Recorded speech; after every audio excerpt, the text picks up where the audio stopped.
Assalomu alaykum hurmatli yurtdoshlar. Mana Xudo xolasa navbatdagi darvozamizni ustanovkasini yakunladik. Bugungi islohimiz 7-may. Soat 8:20 o'tdi Xudo xolasa. Xo'p, darvozamiz bilan tanishtiradigan bo'lsak, darvozamiz 2 qavatlik. Shunga izolyatsiya bo'lgan. Hop, ikkilik lista. Yondorlari 10 ga 10 bursovoy, taglari 10 ga 5 villardan bo'lgan.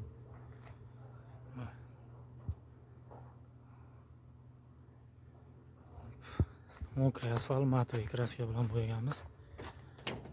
Zubr zamog'ini qo'yganmiz mana. 3 talik. Xudo xolasa ochilib yopilishlari chotki.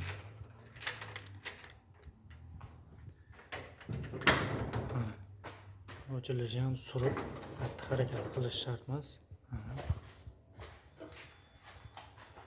Buni qayerga qo'ysa o'sha joyda mana to'xtaydi.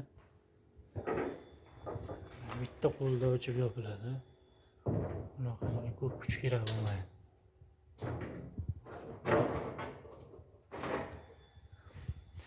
Ana orqa ko'rinishlari Xudo xolasa.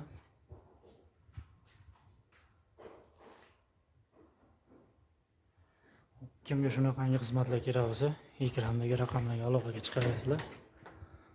Xudo xolasa mashinani cho'tka qilib bitirib beramiz. Endi oldilari ozgina changi bor. Xo'p, endi keyingi yo'nalishimiz Xudo xolasa Toshkent viloyatiga bo'ladi.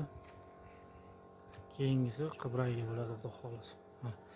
Darvozamizni eni 4 metrga, balandligi 360.